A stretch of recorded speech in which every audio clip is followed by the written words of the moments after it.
चलिए बिना किसी देरी के आज के इस एक्सप्लेनर की शुरुआत करते हैं। आज हम भारत की एक ऐसी शानदार जगह का विश्लेषण करेंगे जो शायद अक्सर मुख्यधारा की चर्चाओं में नहीं रहती, लेकिन यकीन मानिए इसकी उपलब्धियां किसी बड़े महानगर को भी टक्कर दे सकती हैं। हम बात कर रहे हैं झारखंड, ओडिशा और छत्तीसगढ़ की सीमाओं के बीच बसे सिमडेगा की। एक ऐसी जगह जहां इतिहास, बेहतरीन खेल कौशल और बेशुमार प्राकृतिक खजाने एक साथ मिलते हैं। जरा सोचिए, ओलंपिक के चमचमाते गोल्ड मेडल, सदियों पुराने ताकतवर साम्राज्य और नदी के तल में दबे कीमती हीरों के बीच आखिर क्या कनेक्शन हो सकता है? सुनने में ये बातें बिल्कुल अलग अलग दुनिया की लगती हैं, है ना?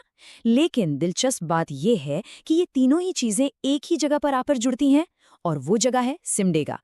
ये कोई फिल्म की स्क्रिप्ट नहीं है, बल्कि एक ही जिले की बिल्कुल सच्ची कहानी है। अब जो चीज सबसे ज्यादा हैरान करती है वो ये आंकड़ा है। इतनी सारी अद्भुत विविधता और ग्लोबल लेवल की अचीवमेंट्स एक ऐसे जिले से निकलकर आ रहे हैं जिसकी 92.83% आबादी आज भी शहरी सीमाओं के बाहर बसती है। जी हाँ, ऊबड़ खाबड़ पठारों और घने जंगलों के बीच बसा ये इलाका आज भी मुख्य रूप से ग्रामीण है, जहाँ लोग खेती पर निर्भर हैं। लेकिन इस ग्रामीण सादगी के पीछे एक बहुत ही विशाल दुनिया छिपी है। तो चलिए हमारे पहले बड़े सरप्राइज की तरफ बढ़ते हैं और देखते हैं कि कैसे ये शांत सा पठारी इलाका एक ग्लोबल स्पोर्टिंग पावर हाउस बन गया है। सिमडेगा को पूरे राज्य में बहुत ही गर्व के साथ हॉकी का पालना यानी क्रेडल ऑफ हॉकी कहा जाता है। और ये सिर्फ एक नाम नहीं है, ये यहाँ की रग रग में बसा है। इस शानदार विरासत को और मजबूत करने के लिए यहाँ उभरते हुए खिलाड़ियों के लिए एक बिल्कुल नया एस्ट्रोटर्फ हॉकी स्टेडियम बनाया गया है। एल्बर्ट एक्का स्टेडियम जैसी सुविधाएं ये तय कर रही हैं कि इस छोटे से शहर से निकली खेल की ये आग कभी ठंडी न पड़े। यहाँ से निकले इन लेजेंड्स के नाम सुनेंगे तो सच में गौरव महसूस होगा। 1980 मॉस्को ओलंपिक में गोल्ड जीतने वाले सिल्वेनस डुंगडुंग, 1972 में ब्रॉन्ज मेडल लाने वाले माइकल किंडो और भारतीय महिला हॉकी टीम की पूर्व कप्तान असुंता लकड़ा। ये लिटरली कमाल की बात है कि कैसे एक छोटी सी जगह ने इंटरनेशनल स्टेज पर दुनिया को इतने बड़े दिग्गज दिए हैं। अब इस खेल के मैदान से निकलकर जरा इतिहास के पन्नों को पलटते हैं। देखते हैं कि किन साम्राज्यों और मिशनरियों ने मिलकर इस जगह की नींव रखी है। सिमडेगा का इतिहास सच में बहुत गहरा और पुराना है।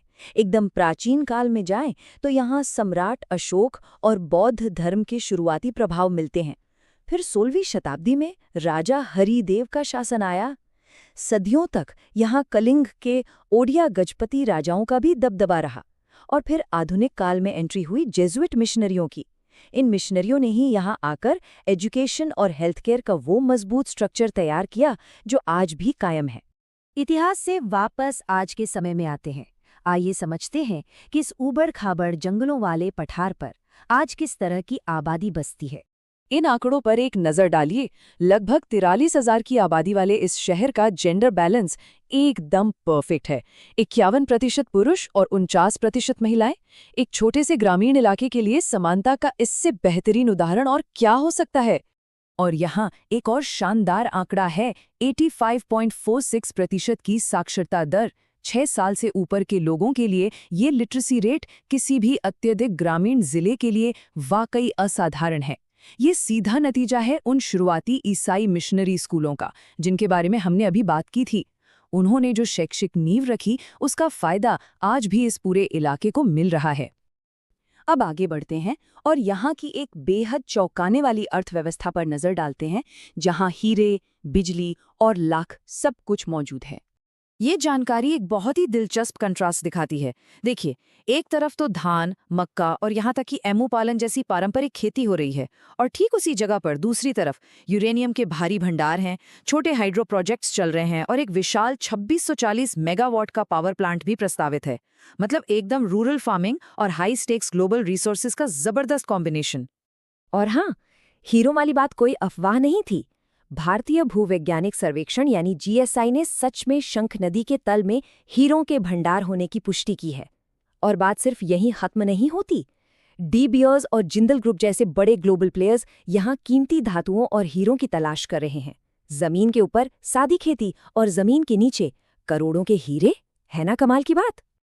अब बात करते हैं शलैक यानी लाख की। सिमडेगा पूरे देश में लाख का प्रमुख उत्पादक है और इसकी डिमांड कोई छोटी मोटी नहीं है। डिफेंस के गोला बारूद से लेकर एविएशन सेक्टर और पेंट्स तक में इसका खूब इस्तेमाल होता है।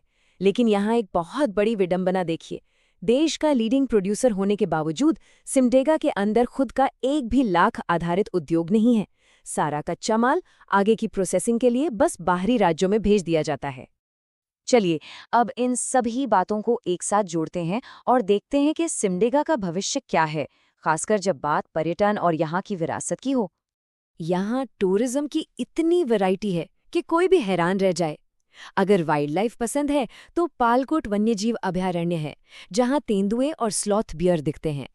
अगर एडवेंचर चाहिए तो केलाघाट डैम पर मोटर बोटिंग और पैरासेलिंग का मजा लिया जा सकता है।